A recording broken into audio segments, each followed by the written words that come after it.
Imagine spending your entire life mastering one of the most complex games in history, chess. You rise through the ranks, become a grandmaster, teach millions online, and inspire a new generation of players. But behind the brilliant strategies and calm exterior, you're fighting silent battles no one can see. And then, one night, your friends are begging you to stop streaming, telling you again and again, you've got to go to sleep. Hours later, you're found unresponsive. This is the heartbreaking story of Daniel Naroditsky, one of America's brightest chess stars, gone far too soon.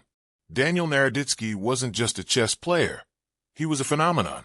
Born in 1995, he became a grandmaster at just 18 years old and quickly built a reputation as one of the sharpest minds in the chess world. His YouTube lessons, Twitch streams, and commentary made him one of the most beloved figures in modern chess. Fans admired not only his intelligence, but also his humor, humility, and ability to make a centuries-old game exciting for a global audience. To many, Daniel was more than a chess master. He was a teacher, an entertainer, and a friend. But in the days leading up to his tragic death, something seemed different.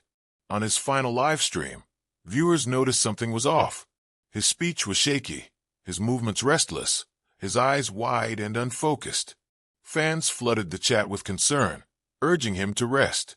Behind the scenes, his close friends, including Grandmasters Alexander Bortnik and Peter Janatos, were watching anxiously. They could tell something was wrong. Janatos even called him during the stream, saying, "Daniel, please, you've got to go to sleep." But Daniel refused, replying, "Let me play a few more games, and then I'll stop." Those would be among the last words anyone heard from him. The next day, after Daniel stopped answering calls and messages, his friends decided to check on him. When they arrived at his home in Charlotte, North Carolina, they found him lying unresponsive on the couch. He was just 29 years old. The authorities began investigating the case as a possible suicide or drug overdose, though the full details remain unclear. For his friends and fans, the shock was indescribable. How could someone so full of life, so talented and loved, suddenly be gone? In the weeks before his death, Naroditsky had been facing intense emotional pressure. Russian chess legend Vladimir Kramnik had publicly accused him of cheating in online matches, accusations that were never proven but followed him everywhere. For someone whose entire identity was built on integrity, teaching, and fair play, these claims weighed heavily. His closest friends later revealed that Daniel had been struggling to cope with the constant scrutiny and online criticism. Behind the camera, he was fighting exhaustion, anxiety, and deep emotional turmoil, battles invisible to most of his audience. The chess community was left heartbroken. Players, commentators, and fans from all over the world mourned his loss. FIDE, the International Chess Federation, issued a statement honoring his incredible contributions to the sport. Tributes poured in from every corner of the internet, celebrating his intelligence, creativity, and kindness. To many, Daniel's passing became a painful reminder that even the brightest minds can suffer in silence. Daniel Naroditsky's story is more than a tragedy. It's a reflection of the pressures faced by public figures in the digital age.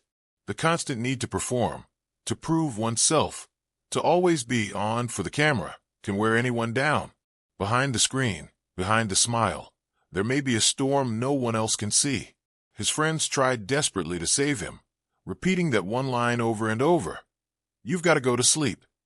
But in the end, their words came too late. Daniel's legacy will live on, in the games he played, the lessons he taught, and the lives he touched. He reminded the world that chess is not just about winning. It's about creativity, patience, and understanding the beauty of struggle. And though he's gone, his influence will forever echo in every move played by the countless students who learned from him. His story is heartbreaking, but it's also a call to all of us, to check on our friends, to listen when someone seems off, and to remember that even the strongest minds can need help. He was a master of the board, a mentor to millions, and a gentle soul lost too soon. The world will never forget the final plea of his friends, "You've got to go to sleep," and the haunting silence that followed.